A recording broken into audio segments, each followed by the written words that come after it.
1500 बच्चों के लिए पीने की पानी की क्या व्यवस्था है? कहा जाता है कि बच्चों को घर से पानी पीने लाना पड़ता है। यहाँ पे पीने के पानी की टंकी जो है वो 400 लीटर की है 1500 बच्चों के बीच में। नहीं, पीने के पानी की अच्छी व्यवस्था है। पीने का पानी हमारे यहाँ एक्वागार्ड का पानी स्पेशली बच्चों के लिए अलग से मौजूद है और बाकी यूज़ करने का पानी भी दिन भर ऑलमोस्ट इतना से 24 घंटा पानी रहता ही है। आपको पालक समिति ने कई बार आवेदन दिए हैं, कई तरह के आवेदन दिए हैं, फीस बढ़ाने को लेकर, व्यवस्थाओं को लेकर, उनकी मांगों को लेकर, उनकी मीटिंग को लेकर, लेकिन आप कभी जवाब नहीं देते। ऐसा क्यों? ऐसा उनका आरोप है। ये जो उनके जो भी लेटर्स हमारे पास आते हैं वो फॉरवर्ड किए जाते हैं मैनेजमेंट की तरफ, तो उनसे जब मिलेगा जवाब तब जवाब दिया जाएगा। मतलब पिछले 1.5 महीने से या 1.5 साल से आपके पास वो लोग अपनी शिकायतें दर्ज कराते हैं। 1.5 साल से कभी भी आपको लगा नहीं कि इस पर कुछ कार्रवाई करनी चाहिए? यहाँ तक कि उनसे मीटिंग भी करने के लिए आप अवॉइड करते हैं। आपने पिछली बार कहा कि चुनाव के बाद आप एक महासभा बिठाने वाले हैं, लेकिन अभी तक उसका डिक्लेयर नहीं किया आपने। चुनाव के बाद अभी जब हमको मैनेजमेंट की तरफ से मैसेज मिल जाएगा वैसे ही हम मीटिंग लगाएंगे। आपकी तैयारी है? मतलब कुल मिला कह सकते हैं कि इनकी तैयारी है। मैनेजमेंट जब चाहेगा तब मीटिंग लगाएगा, मैनेजमेंट कब चाहेगा ये अभी तय नहीं है। चुनाव तो हो चुके हैं, तो मैनेजमेंट इसके लिए कब तैयारी करेगा ये अभी तय नहीं है। चलिए दूसरा एक बार फिर मैं रिपीट करता हूँ। इनका मानना है कि फीस जो है वो सिर्फ 620 रुपये है, डोनेशन नहीं है। उस पर डोनेशन का कोई मामला आता है तो वो इनके परिधि में नहीं आता, और वो सिर्फ आता है ट्रस्टियों के परिधि में, यदि लिया गया हो तो इनकी जानकारी में नहीं है। दूसरा इनका मानना है कि आपके यहाँ टीचर की संख्या कितनी है? प्राइमरी सेक्शन में हमारे यहाँ टोटल 19 मैं मिलाकर 20 टीचर्स हैं। 20 टीचर हैं। 20 हैं। यहाँ तक कि टीचरों ये पालकों ने आरोप लगाया कि जो टीचर्स हैं वो कई सालों से हैं और उनके पास उस बच्चों को पढ़ाने की एलिजिबिलिटी नहीं है। मतलब एक सामान्यतः स्कूल में बीएड या डीएड या ग्रेजुएशंस इतना तो मान के चलते हैं कि बच्चों को पढ़ाने के लिए उतनी काबिलियत होनी चाहिए, लेकिन कहा जाता है कि आपके 10वीं और 12वीं पास लेडीज जो है वो बच्चों को पढ़ा रही हैं। उनका भविष्य क्या बनाएंगे? 10वीं 12वीं तो ऐसे मुझे नहीं लगता कोई शायद है, पर ट्रेंड स्टाफ भी हमारे पास 4 जन ट्रेंड है, कंफर्म भी है, और 5 का भी ये 2 महीने में बीएड कंप्लीट हो रहा है, और आगे जाकर बाकी लोगों को भी ट्रेनिंग का अवसर दिया जाएगा। एक बहुत आरोप ये था कि आप लोग पालकों से, उनके फैमिली के लोगों से मिलना पसंद नहीं करते, आप गेट पर में ताला लगा देते हैं। ऐसा क्यों? ऐसा मैं तो कभी भी कबूल नहीं करूंगी, क्योंकि मैं तो यहाँ जब भी मेरे ड्यूटी आवर्स में रहती हूँ, मेरे यहाँ बगैर किसी अपॉइंटमेंट के कोई भी पेरेंट कभी भी आकर मुझे मिल सकता है। ये मैं कभी भी नहीं मानूंगी। ये भी आरोप इनका है कि इनका खंडन करती हैं। इनका कहना है कि कभी भी आप पालक व्यक्ति यहाँ आ सकते हैं और मिल सकते हैं, जो भी शिकायत हो यहाँ कर सकते हैं। ये जो आपने कहा है कि पालकों के लिए दरवाजे पे ताला लगाता है, इनका मानना है कि वो गलत है, गलत तरीके से कहा जा रहा है। चलिए दूसरा ये 2000 से लेके आज 12 साल हो गए और आपने कार्यभार संभाला 2007 में। 2007 से 2012 की भी बात करें तो क्या आपको लगता है कि एनईएस स्कूल अपनी चरम सीमा पे विकास के है या डाउन सीमा पे? हम विकास की तरफ ही दौड़ रहे हैं।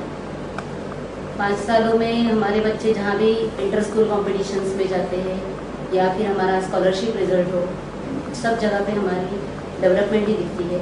ये 5 सालों की बात अगर कहें तो स्कॉलरशिप में हमारे हर साल 1, 2, last year 3, year before last 3 और ये पिछले साल 4 हमारे स्कॉलरशिप होल्डर स्टूडेंट्स थे। इनके नाम भी यहाँ बोर्ड पे मौजूद है। ये गवर्नमेंट की स्कॉलरशिप इनको मिली है, जो कि इसके पहले हमारे यहाँ कोई भी सिंगल स्कॉलरशिप होल्डर भी नहीं था।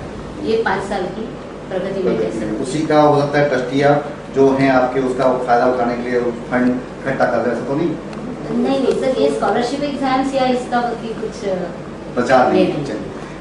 एक अनऑफिशियली स्टाफ था आपका जो टीचर स्टाफ में नहीं था, त्रिवेदी मैडम, जिनका हमको शिकायत दर्ज हुई कि वो 3.5 साल यहाँ काम कर रही थी। किन्हीं कारणों से उन्होंने 3000 रुपये महीने पे यहाँ पर काम किया। उन्होंने अपनी व्यथा जो जनता के सामने रखी कि मुझे एनईएस स्कूल में 3000 रुपये महीना मिलता है और मेरे साथ इस तरह के सलूक किए जाते हैं, तो बाद में जब स्टाफ को मालूम पड़ा तो उसे हटा दिया गया। ऐसा क्यों होता है आपके?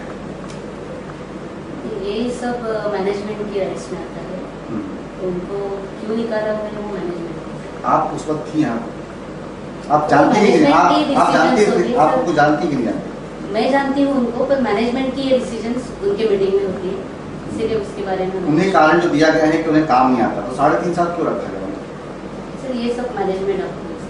चलिए, मैनेजमेंट इसका जवाब देगा कि त्रिवेदी मैडम को 3.5 साल क्यों रखा गया, और 3.5 साल रखने के बाद ये कह के हटाया गया कि आपको काम नहीं आता।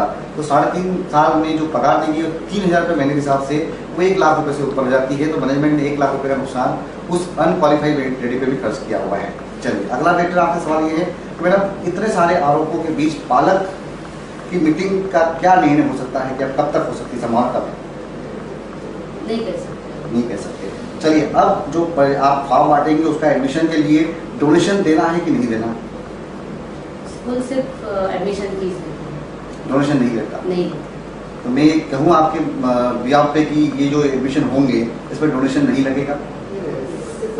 मैं सर ये बात मैं नहीं कह सकती, क्योंकि ये बातें सब डोनेशन लेते हैं, लेना है या नहीं है मैनेजमेंट की बात है। स्कूल सिर्फ एडमिशन फीस देती है। ये थी हमारे सामने सुप्रिया असावले जी, जो जूनियर स्कूल की इंचार्ज हैं, जिन्होंने बाकायदा 1 बाय 1 सवाल के जवाब दिए।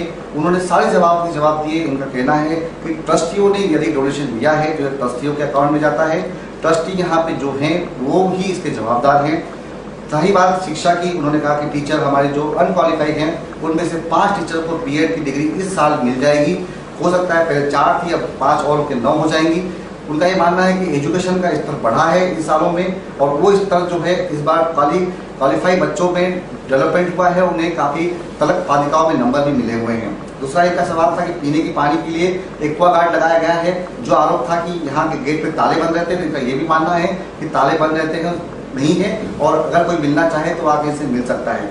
रही बात बदसलूकी की, जो इन्होंने आरोप लगाया था कि संस्था की ओर से आरोप लगा था कि पालक यहाँ आए थे, बदतमीजी करके गए महिला कर्मचारी के साथ, उसका इन्होंने खुलकर विरोध किया है। इनका मानना है कि पालक यहाँ आए थे, उनसे मिले थे, अच्छे सौहार्द में उनसे बातें हुई हैं, वो किसी भी पालक के प्रति उनका रोष नहीं है, ना ही किसी पालक ने उनके साथ बदतमीजी की थी।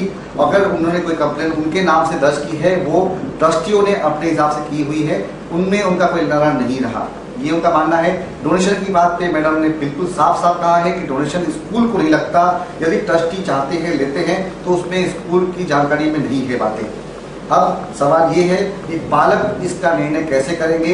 आने वाला समय जो होगा, यानी 2 और 3 मई को जो फॉर्म बटेंगे, रसीदें बटेंगी, वो रसीदें कितनी बढ़ सकती हैं, लेकिन सीटें यहाँ पे 200 से 300 के बीच में हैं, उससे ज़्यादा सीटें यहाँ नहीं है, उससे ज़्यादा व्यवस्था यहाँ पे नहीं होगी। क्या भिवंडी के आने वाले भविष्य के जो बच्चे हैं यहाँ पे, वो अपने जीवन के लिए किस तरह से आगे स्ट्रगल कर सकते हैं, यहाँ टीचरों के लिए किस तरह से व्यवस्था है, ये सारी बातें आपके सामने खुल के आई हैं। इसके बाद भी यदि आप सोचते हैं कि अगर आप यहाँ एडमिशन करना चाहें तो बिल्कुल आप यहाँ आ सकते हैं, और 620 रुपये का रसीद स्कूल में कटा सकते हैं। अगर डोनेशन का मुद्दा आएगा तो ट्रस्टियों का मुद्दा होगा, इसके लिए हम ट्रस्टियों से संपर्क में हैं। हमें एक ट्रस्टी ने ये कहा है कि वो भोपाल इस वक्त पूना में है और सोमवार को मिलेगा।